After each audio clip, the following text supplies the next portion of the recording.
Hoje nós vamos começar uma série de mensagens aqui intitulada Força na Fraqueza. E nós escolhemos uma imagem para representar essa série. Eu não sei se você sabe o que representa esse vaso com essas rachaduras cobertas de ouro. Eu não sei se você sabe o que é isso. O nome dessa técnica é Kintsugi. Ela é uma técnica japonesa para restaurar objetos de porcelana quebrados. E é muito interessante essa técnica. O nome significa literalmente emendar com ouro. Eles pegam cola e pó de ouro, tá? E na hora de restaurar um objeto, eles usam esta técnica. E os japoneses, eles acreditam que os objetos quebrados, eles exaltam o dano, preenchendo as rachaduras com ouro, porque eles acreditam que quando algo já sofreu danos, e tem, portanto, uma história, ele se transforma em algo mais bonito e valioso. Tá? E eu creio que, de fato, é isso que acontece com a gente. No lugar das debilidades, das fraquezas, no lugar da restauração, é como se Deus colocasse pó de ouro. Neste lugar, Deus nos torna mais fortes. Você crê nisso? Eu não sei quem tem aqui cicatrizes. Você tem cicatriz? Por trás dessas cicatrizes fechadas, existem histórias. E muitas vezes essas histórias nos empoderam. Da mesma maneira, quando um osso quebra e depois é restaurado, calcifica, o lugar da calcificação fica mais forte. Eu creio que no lugar das nossas fraquezas, no lugar onde estamos quebrados, danificados, machucados, estamos vulneráveis, é neste lugar que por vezes Deus pega e põe pó de ouro. E a nossa história se torna ainda mais valiosa. Você crê nisso? É exatamente isso que a Bíblia diz em 2 Coríntios 12, no versículo 9 e 10. Ele diz assim: então me disse, a minha graça te basta, porque o meu poder se aperfeiçoa nas suas fraquezas. De boa vontade, pois, mais me gloriarei nas fraquezas, para que sobre mim repouse o poder de Cristo.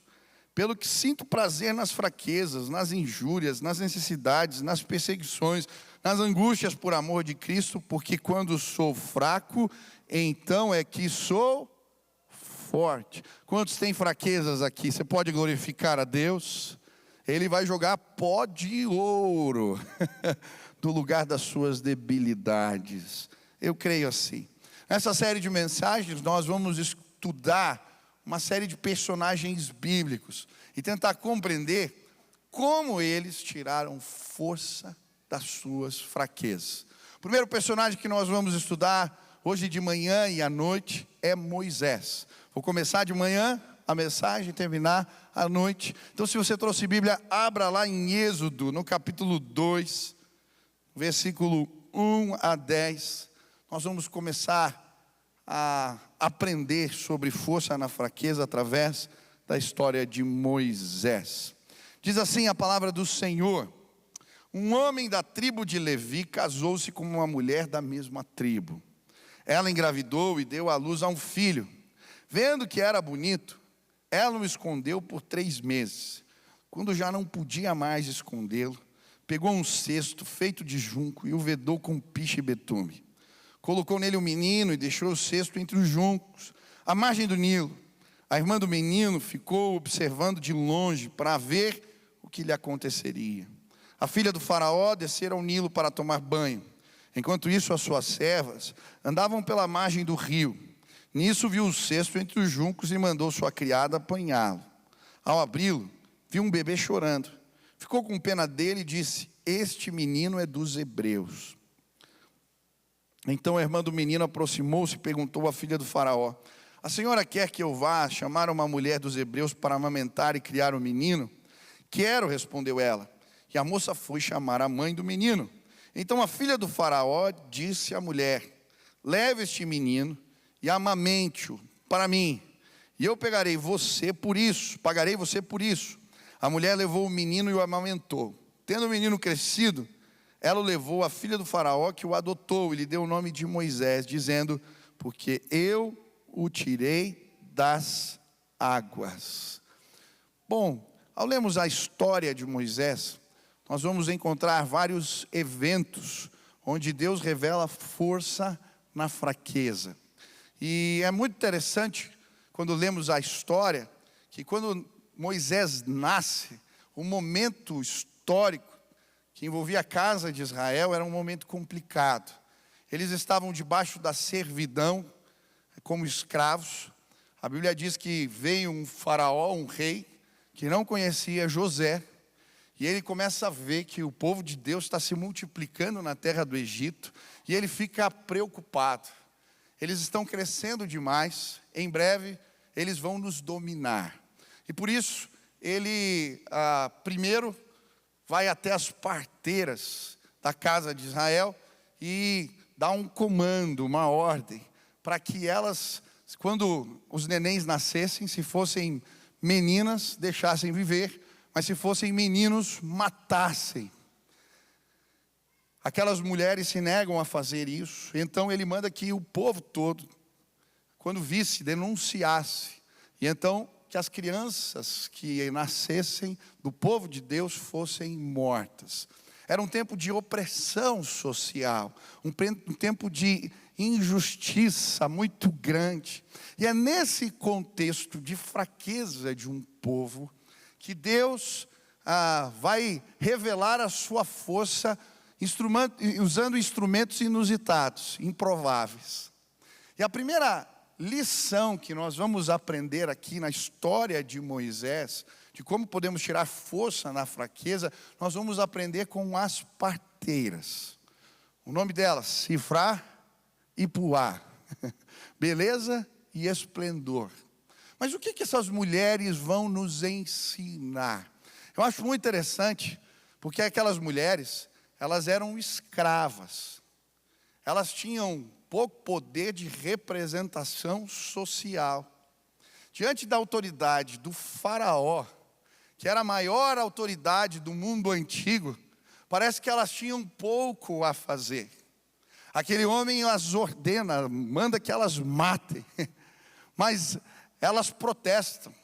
O nosso ofício é trazer vida, e por isso elas se negam a cumprir as ordens do faraó. E aquelas mulheres, por causa da sua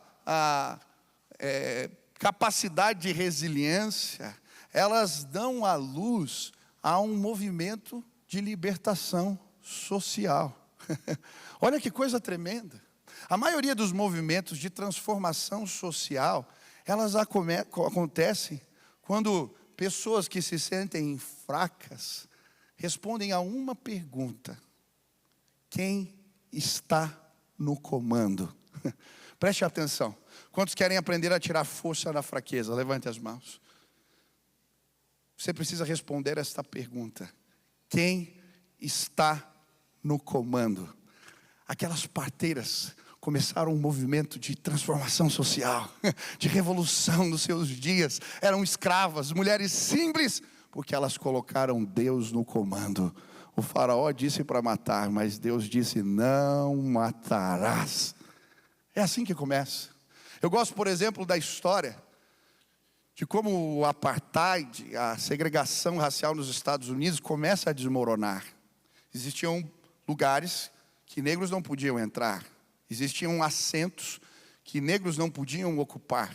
Mas quando Rosa Parks se assenta no lugar dos brancos, dentro do ônibus, e alguém manda ela levantar, e ela diz: desculpa, eu não posso obedecer. Diante da coragem daquela mulher, que entende o comando de Deus, o movimento do apartheid nos Estados Unidos começa a desmoronar. Logo vem os boicotes à rede pública dos ônibus. Aqueles homens andavam quilômetros para trabalharem a pé, e o sistema, que era com coparticipação privada, começa a ruir porque as parteiras se levantaram. Onde estão os professores nesses dias que vão dizer: Deus está no comando? Aonde estão os juízes que vão dizer nestes dias: Deus está no comando? Eu creio que Deus está levantando um povo que não se intimida diante das ordens do faraó nos nossos dias. Gente que diz: Deus está no comando. Nós vamos mudar o curso da história desse país. Quantos creem que esse país tem jeito? Eu creio de todo o meu coração. Sabe por quê? Aonde o evangelho chega, o comando de Deus chega também. E não importa se o Estado tenta obrigar, se alguém tenta fazer diferente, as parteiras se levantaram, homens simples e mulheres, para dizer: Deus está no comando. Força na fraqueza. Sabe, o inimigo, ele é mestre na arte de intimidação. Ele sabe que não pode nos tocar. E então, como um cachorro bravo, ele fica ao nosso redor, latindo e nos fazendo obrigar a sairmos da posição que Deus nos colocou. É assim que ele trabalha. Sabe, um dia eu ouvi uma história ridícula. Eu gosto de histórias ridículas. Eu vou compartilhar com você e você vai lembrar dela. O bom das histórias ridículas é que a gente não esquece. Eu ouvi alguém falando sobre fé e sobre o comando de Deus, e essa história me chamou a atenção. Diz que Deus mandou uma pessoa subir no galho de uma árvore e não sair de lá. Logo em seguida aparece o diabo com um serrote e diz para a pessoa: saia já daí. Ele diz: Deus está no comando, eu vou ficar onde Ele me mandou ficar. Na sequência, o diabo pega o serrote e começa a serrar o galho da árvore. E diz de novo: saia já daí. A pessoa que está em cima da árvore diz: Deus está no comando. Quando o diabo termina de serrar o galho, sabe o que acontece? A árvore cai, o serrote cai, o diabo cai, mas o galho fica lá em cima, porque Deus está no comando. Quem te ordenou foi o Senhor dos Exércitos. Quem te chamou foi o Todo-Poderoso. Ele não disse que ia ser fácil. Quando ele envia os discípulos para cumprirem a grande comissão, lembrem do que ele falou. A gente esquece às vezes das palavras antes da ordem do ide. Jesus vai dizer para os discípulos: toda a autoridade me foi dada nos céus e na terra. Portanto, ide, fazei discípulos de todas as nações, batizando-os em nome do Pai, do Filho e do Espírito Santo. Por que nós vamos? Porque nós estamos debaixo do comando de Deus. Sabe, desde que nós fizemos aquele movimento de oração, Ora Curitiba, de diferentes formas, o inimigo tem tentado me intimidar. Pressões, más interpretações, confusões. E eu acho interessante a maneira como Deus faz. Às vezes Ele nos dá comandos que as pessoas não entendem. Talvez Deus te deu um comando, você assumiu uma nova posição na sua vida. Os teus familiares não vão entender. Pessoas que você gosta, que você ama, talvez não vão entender. E aí vem as pressões. Mas lembra quem está no comando? Deus, nesses dias, de diferentes formas, Ele começou a me mostrar: Michel, faz o que eu estou mandando você fazer, que eu estou cuidando. E enquanto eu sofri algumas pressões, más interpretações, e às vezes não é por maldade, as pessoas não entendem a tua posição. Como líder, a gente tem que tomar decisões que às vezes não são bem recebidas por outros. O que Deus fez? Nesse mês, 3 pessoas me ligaram para contar sonhos. Isso não acontece sempre. E os sonhos tinham a ver um com o outro. O primeiro sonho, eu achei interessante. A pessoa dizia assim para mim: pastor, eu vi um monte de carro de polícia em volta de você. E algumas pessoas tentavam chegar, tocar, mas não conseguiam. Deus está cuidando, Ele está guardando. O segundo sonho, uma pessoa me ligou e falou: pastor, desculpa te ligar, mas olha, eu tive um sonho e você estava numa guerra. E nessa guerra você estava usando algumas armas. E algumas pessoas ficavam falando assim: eu não concordo com as armas que ele está usando. Mas Deus mandou te dizer que você está usando as armas que Ele colocou nas suas mãos. Continua. Deus é poderoso. Essa semana eu tive uma reunião que podia ser uma reunião difícil. E quando eu saí de casa, saí em oração, Deus fez algo para me mostrar que Ele estava no comando. Quando eu cheguei para a reunião, um pouquinho antes, no prédio que eu ia entrar, tinha um senhor à porta, o porteiro do prédio vizinho estava ali na rua. E ele falou para mim quando me viu: abençoado. Eu falei: o senhor me conhece? Falei: eu frequento outra igreja, mas quando eu ligo a televisão, chego de casa do culto, eu já ligo a televisão e escuto lá os cultos da sua igreja. E ele falou para mim: pastor, Deus me deu um ministério. Eu falei: qual é o seu ministério? Pastor, um dia eu estava no culto e eu senti assim como se fosse o óleo sendo derramado sobre a minha cabeça. E Deus falou para mim: eu estou te dando o ministério da intercessão. E eu fico aqui na rua intercedendo pelas pessoas que passam. E o senhor passou hoje aqui. Eu falei: amém, meu irmão. Antes da reunião, que podia ser uma reunião complicada, aquele irmão foi lá e orou por mim. Nós oramos juntos. E sabe, quando eu saí dali, eu tinha certeza que as coisas iam terminar bem, porque Deus está Deus está no comando da sua vida. Deus está no comando da sua vida. O que tem pautado as suas decisões é a palavra revelada de Deus. Ele está cuidando de você. É isso que a Bíblia vai nos mostrar. Porque aquelas parteiras colocaram Deus no comando, o Senhor cuida delas. E a fidelidade do Senhor é demonstrada na vida dessas mulheres de duas formas. Olha o que diz o texto em Êxodo, capítulo 1, versículo 21. E porque as parteiras temeram a Deus, Ele lhes constituiu família. Olha que coisa linda. Porque elas obedeceram o comando de Deus e não do faraó, o Senhor as abençoou com família. Eu estava essa semana na célula. Quem participa de célula aqui? Célula é uma bênção. A gente pode orar uns pelos outros, compartilhar testemunhos, ouvir histórias que nos edificam. E eu ouvi uma história que me edificou demais. Uma jovem da minha célula, ela perdeu o marido muito cedo. Ela tem 30 e poucos anos e 3 anos atrás ela perdeu o esposo. E ela estava falando que ela tinha acabado de abraçar a fé. E esse movimento de pressões, como assim, tudo, paradigmas novos, mudanças. E ela estava se sentindo tão insegura porque o seu marido, que representava a segurança, tinha ido embora. Mas porque ela abraçou a fé e começou a buscar a Deus, o Senhor cuidou dela. E ela contou um testemunho. Ela falou: olha, eu não conhecia a Bíblia, eu estava começando a caminhar com Deus. E então, um dia me veio uma referência de um texto bíblico. Eu não conhecia do que se tratava. Isaías 54, e aquilo não saía da minha cabeça. E eu abri aquele texto, estava tão preocupado, eu tinha que cuidar da minha filha, eu não sabia como fazer. E então Deus falou comigo: não temas, porque não será envergonhada. Não te envergonhes, porque não sofrerás humilhação. Pois te esquecerás da vergonha da tua mocidade, não mais te lembrarás da tua viuvez. Porque o teu Criador é o teu marido, o Senhor dos exércitos é o seu nome, o Santo de Israel é o teu Redentor. Ele é chamado Deus de toda a terra. Eu abracei a fé. Talvez muitos não entenderam, mas o comando de Deus trouxe cuidado. Obedece,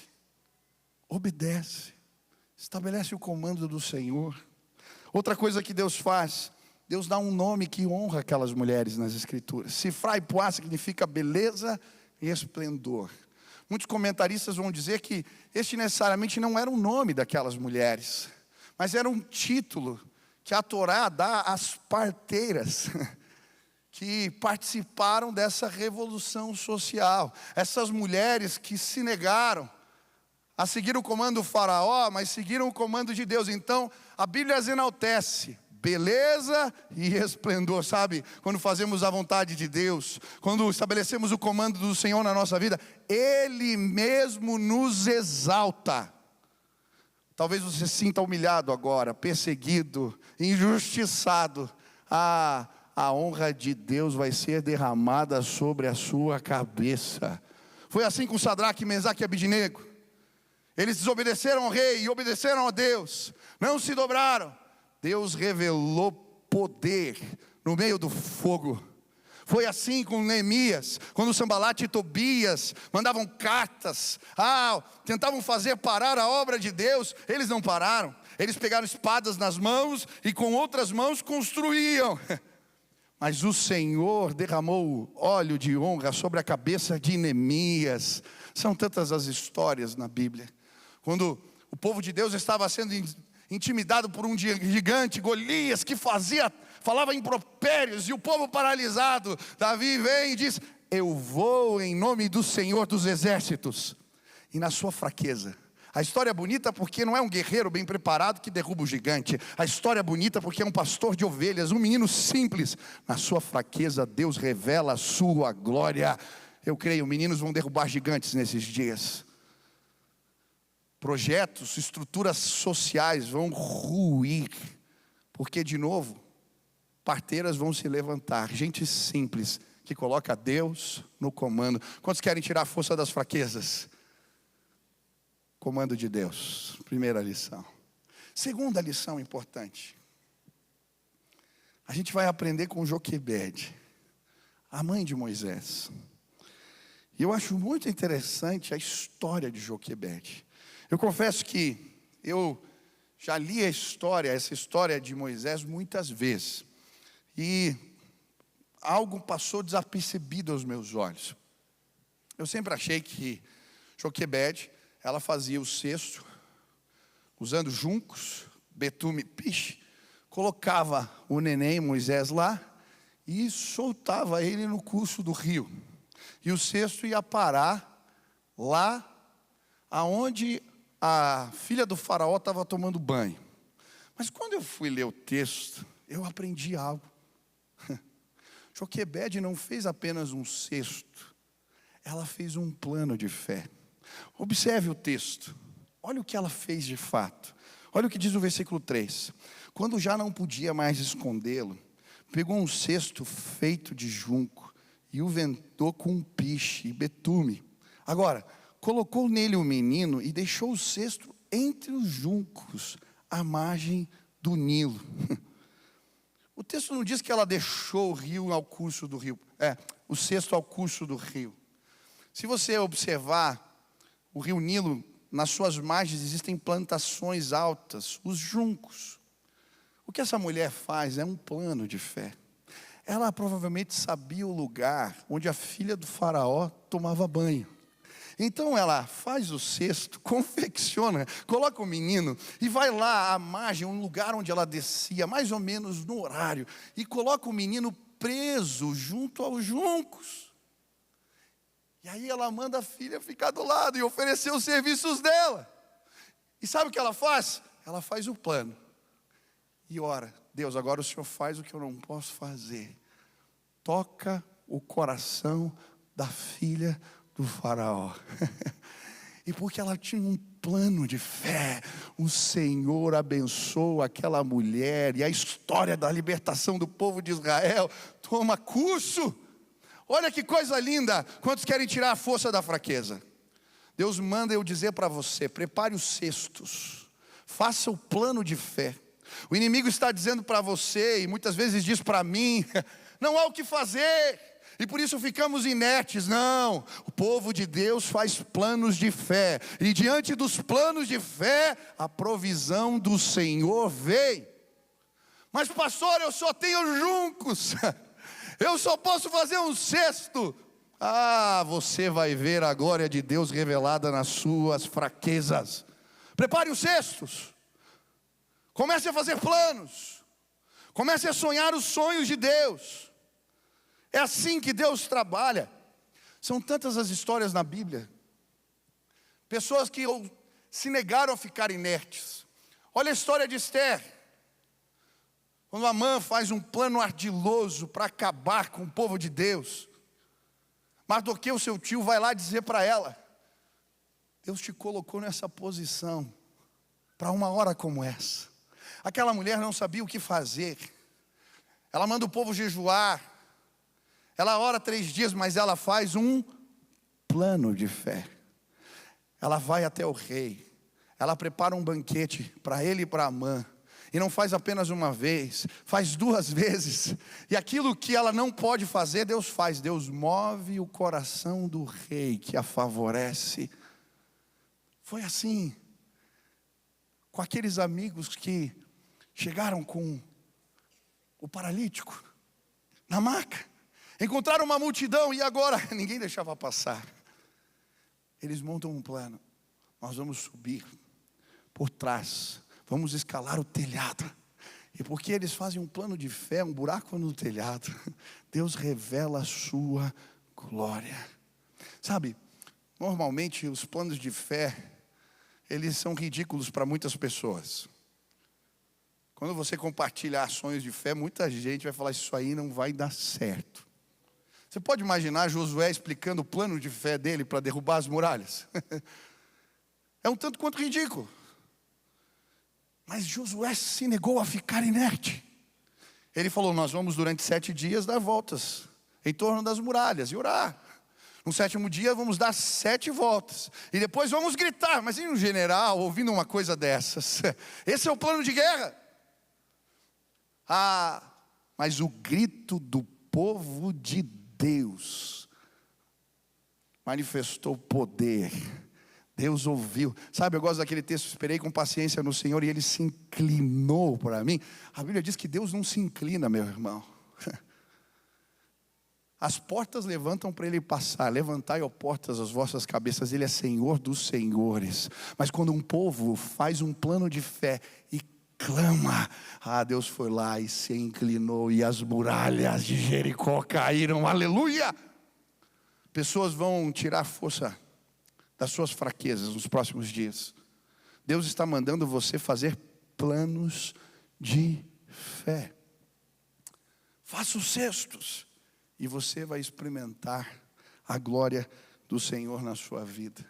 Várias vezes eu fiz planos e fui mal compreendido. Eles pareciam não fazer sentido. Mas quando fazemos planos de fé e nos movemos, Deus abençoa. Eu lembro que logo que eu assumi a igreja, minha esposa, um dia, terminando o culto de domingo, falou para mim: lindo, Deus me disse que vai levar você para o deserto. Eu falei: sai para lá, mulher. Como assim, deserto agora? E ela falou assim: não, é que eu estava lendo a história de Jesus. Depois que ele é batizado e o seu ministério começa, a primeira coisa que ele faz é ir para o deserto. Buscar a revelação, buscar o poder de Deus. Você assumiu, já saiu fazendo tanta coisa, você tem que parar para buscar essa graça. Separa uns dias, eu cuido das crianças, vai para algum lugar. E eu falei: tá bom. Terça-feira, reunião ministerial, eu fui comunicar aos pastores que faria isso. Mas não deu tempo, terminou o dia, eu fiquei doente. E aí foram 11 dias internado no hospital. Deus me pôs no deserto. Minha mulher tinha razão. Naquela época, nós estávamos sonhando em alugar o terreno aqui do lado e fazer ali algo. E eu nem sabia o que nós iríamos fazer naquele lugar. E então, aqueles dias de deserto, Deus me deu um plano de fé. Os planos de fé, se você pegar meu caderno de oração, se um dia roubar, lá tem vários planos de fé secretos. E eu anotei, é tão legal. Eu vejo a árvorezinha, a gente plantou uma árvore lá, está nascendo a árvore, né, Elaine? Eu passei esses dias lá, e estava lá bonita, vermelha, está começando a sair uns brotos vermelhos ali, glória a Deus. Porque na época que eu estava orando, eu vi uma árvore vermelha, eu vi que ali ia ser o centro de formação da igreja, eu comecei a anotar aqueles planos, só que a gente não tinha dinheiro para pagar o aluguel. Eu já tinha feito várias reuniões com o administrador, com o tesoureiro. O tesoureiro tinha dado uma recomendação dizendo: não façam isso, não tem grana. Acabei de assumir o ministério, um menino doido vai lá fazer um plano de fé. Quando eu saí do hospital, eu liguei para aquele meu irmão, tesoureiro da igreja, e falei: nós não temos dinheiro, mas Deus me deu uma palavra. Ele disse: pastor, eu rasgo o parecer que eu ia mandar para o conselho, se Deus te deu uma palavra.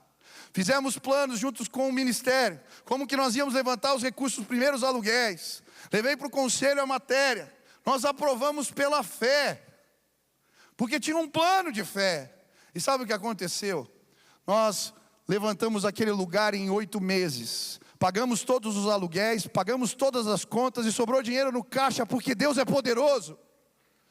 Eu não sei quais são suas debilidades. Hoje eu quero te desafiar. Faça um plano de fé. Respeite o comando de Deus. Creia que Ele é poderoso. E você vai ver Deus revelando força nas suas fraquezas. Última lição. Quero terminar com ela. Quantos querem experimentar força nas fraquezas? Experimentamos isso quando expomos as nossas vulnerabilidades. O que me chama a atenção é o que Deus usa para mover o coração da filha do faraó é o choro de um neném. Não tem algo que para mim represente maior fragilidade do que o choro de uma criança. Um neném de 3 meses, uma criança pequena, ela depende dos pais para tudo. Por isso ela chora.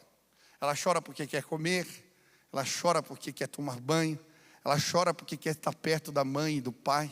Ela é totalmente dependente. Sabe o que Deus faz nessa história?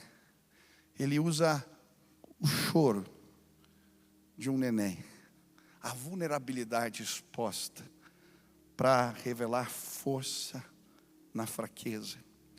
E a Bíblia vai nos mostrar de diferentes formas que muitas vezes é quando nos tornamos vulneráveis que Deus revela a sua força. Uma das histórias que eu gosto na Bíblia é a história do homem com a mão mirrada. Quem já leu essa história? Eu acho interessante porque esse é um milagre didático. Nos tempos antigos, as pessoas acreditavam que a mão direita era a mão que deveria ser usada para abençoar. É por isso que quando José vai levar os seus filhos para que Jacó os abençoe, eu não sei se você lembra dessa história, ele põe o filho mais velho do lado direito e o filho mais novo do lado esquerdo. E aí o que Jacó faz? Ele cruza os braços. Por quê?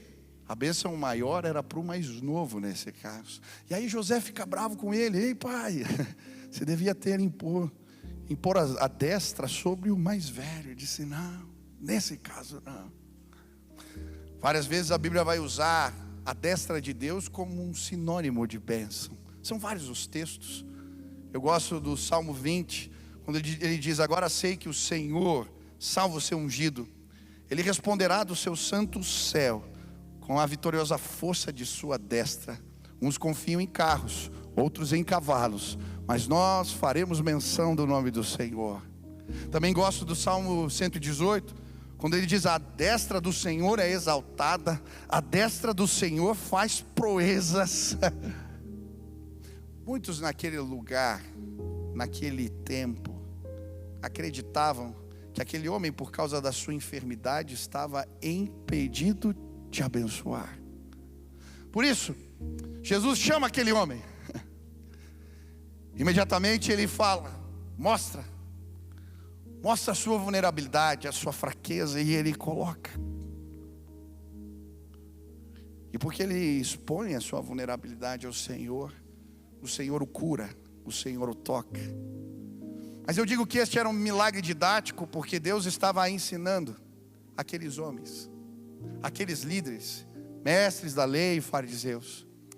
Não é ele que está impedido de abençoar, mas vocês que escondem as suas vulnerabilidades por trás das roupas bonitas, por trás das estolas sacerdotais, vocês estão impedidos de abençoar. Jesus usa vários exemplos quando ele vai contar a história do filho pródigo. A introdução é: Jesus estava sentado com publicanos e pecadores, e os mestres da lei e fariseus o criticavam. E aí Jesus conta toda uma história para dizer para aqueles líderes: vocês estão se enxergando por espelhos que distorcem a realidade. Muitas vezes, eu não sei quem já foi naquela sala de espelho, sabe aquela sala de brincadeira nos parques que distorce tudo o nosso corpo, você fica gordo, magro. Às vezes a gente se enxerga de forma equivocada. E porque não nos tornamos vulneráveis, perdemos a graça e o poder de Deus revelado em nossas vidas.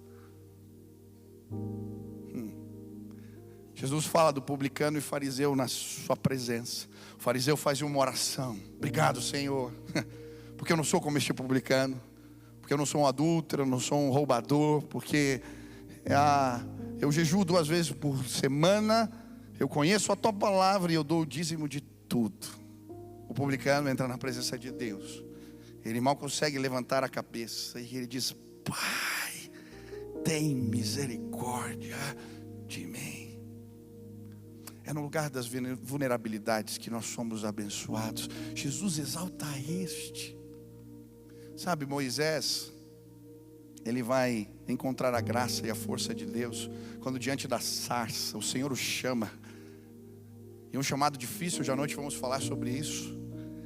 E no lugar do chamado ele se torna vulnerável. Deus, eu sou pesado de língua. Deus, eu matei um homem no Egito. Deus, eu vim fugido para cá. Deus, como? Eu escolhi você. Mas Deus, olha aqui a minha condição. Quem sou?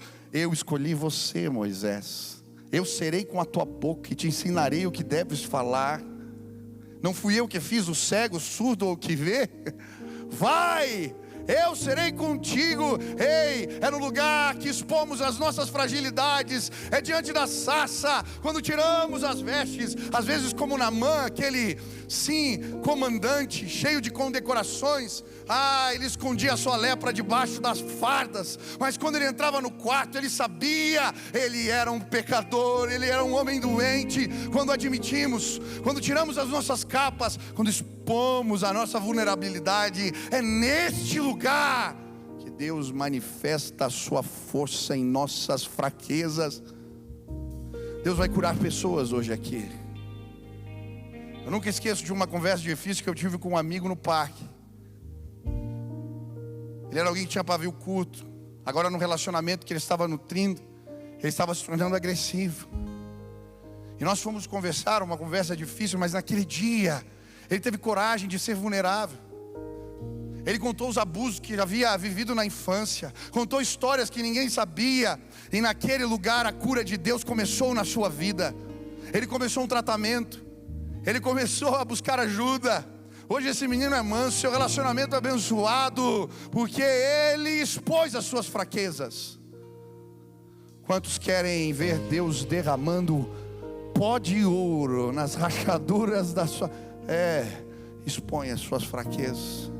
Existem homens que são, sim, viciados em pornografia neste lugar. Existem pessoas que foram vítimas de abusos, de machucados. Existem pessoas que erraram e falharam, estão tentando se defender de alguma maneira. Ei, deste lugar, deste jeito você não vai chegar em lugar algum. É diferente. Apresente as suas vulnerabilidades diante do Senhor. Ele vai se inclinar para você. Se você mostrar o seu braço doente, se você tiver coragem de tirar a roupa e mostrar a sua lepra, Deus vai começar uma história nova na sua vida. É no lugar das nossas vulnerabilidades que encontramos a graça manifesta de Deus. Quantos querem tirar forças da fraqueza? Hoje eu queria orar por você. Pastor, o que eu faço? Tem fraquezas, debilidades. O que eu faço? Põe Deus no comando. Faça um plano de fé. Se torne vulnerável. Ele vai derramar poder sobre a sua vida. Se hoje você quer dizer: Deus me ajuda, Deus me ajuda, Deus me ajuda, eu quero experimentar força nas minhas fraquezas. Aonde você está, fique de pé. Eu quero orar por você agora. Eu creio, Deus vai começar a derramar graça agora neste lugar. Deus vai derramar graça sobre a sua vida. Ele vai te visitar com poder. Ele vai pôr pó de ouro nas rachaduras da sua alma. Ele vai fazer o que você não pode fazer. Feche seus olhos e levante assim as mãos para Deus. Fala: Deus, eu quero apresentar ao Senhor as minhas fraquezas. Comece a contar para o Senhor. Eu não sei quais são elas. Deus, eu não sei como alcançar o coração dos meus filhos. Eu não sei como alcançar o coração da minha esposa. Eu não sei como trazer e dirigir a minha casa segundo os valores de Deus. Deus, eu tenho pecados que eu não sei resolver. Deus, eu me sinto impotente diante do seu chamado. Deus, eu estou sentindo opressões, intimidações diversas. Eu não sei como me posicionar. Deus, eu não sei como trazer recursos para dentro da minha casa. Apresente as suas fraquezas. Apresente as suas fraquezas. Agora eu quero orar por você. Pai, na autoridade do nome de Jesus, eu quero clamar agora que o teu poder se manifeste nas fraquezas dos meus irmãos. A tua palavra diz que quando somos fracos, o Senhor nos faz fortes. E eu creio, Deus, que o Senhor vai visitar os meus irmãos com graça neste lugar. Eu quero pedir agora, em nome de Jesus, que eles possam ter os ouvidos abertos para o comando de Deus, que eles não negociem a palavra revelada do Senhor, e que o Senhor derrame óleo sobre a cabeça deles na presença dos seus inimigos, Pai. Eu quero pedir agora, em nome de Jesus, que o Senhor possa inspirar os meus irmãos, como inspirou Joquebede, quando faz aquele cesto, que eles possam planejar, que eles possam elaborar planos de fé, e que o Senhor faça o que eles não podem fazer, e o teu nome seja glorificado. Mas eu quero pedir da coragem aos meus irmãos que estão paralisados. A vida espiritual estacionou em determinados pontos, porque eles não se tornaram vulneráveis, Pai, assim como Moisés se tornou totalmente vulnerável à tua presença. Que o Senhor nos ajude, que o Senhor quebre o nosso orgulho, que o Senhor nos leve na direção daqueles que podem nos ajudar, que o Senhor nos ajude a tirar as roupas que representam as nossas conquistas, que a gente pare de se esconder atrás dos troféus, e que a gente sim viva um novo, viva a plenitude de Deus, que o poder do Senhor nos libere para fazermos coisas novas. Faz assim, Pai, revela o teu poder esta semana nas fraquezas dos meus irmãos. Essa é minha oração, em nome de Jesus, amém, amém. Você pode aplaudir ao Senhor? Nossa, em breve vamos celebrar a ceia, mas eu preciso fazer só um convite. Uma das maneiras de estabelecermos o comando de Deus é declarar isso com a nossa boca. Dizer: Jesus, que o teu comando se estabeleça na minha vida, que o teu senhorio venha. E talvez você nunca fez isso, nunca tomou essa decisão de deixar Jesus ser o Senhor. Você até já ouviu falar de Jesus, sabe as histórias, mas não disse: dirige a minha vida. Se você quer fazer isso hoje, eu não vou te chamar para vir aqui à frente, porque nós vamos celebrar a ceia. Mas assim como aquele homem mostrou a sua mão, eu queria que você levantasse a sua mão e dissesse: Jesus, eu quero o teu comando na minha vida. Se tem alguém que quer tomar essa decisão hoje, levante a mão bem alto, bem alto, bem alto, bem alto, bem alto. Tem uma multidão aqui, Deus abençoe, Deus abençoe. Tem muitas pessoas com as mãos erguidas. Eu quero que você ponha a mão no coração agora, e todos nós vamos declarar juntos. A igreja vai declarar essa oração junto. Repete assim comigo: Senhor Jesus, hoje eu declaro pela fé que o Senhor está no comando. Eu quero me render aos teus pés. Eu quero o teu senhorio.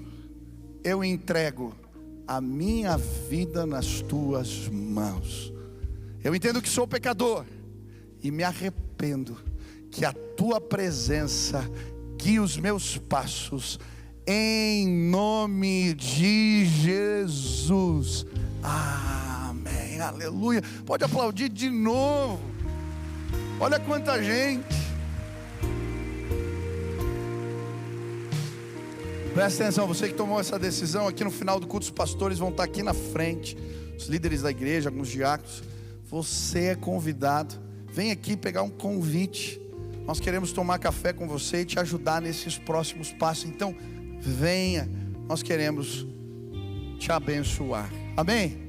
Estou lançando o meu canal no YouTube e queria te convidar para se inscrever. Toda semana, conteúdo novo, mensagem nova, uma oportunidade de você crescer no conhecimento da palavra de Deus. Se inscreve, participe, que Deus abençoe sua vida.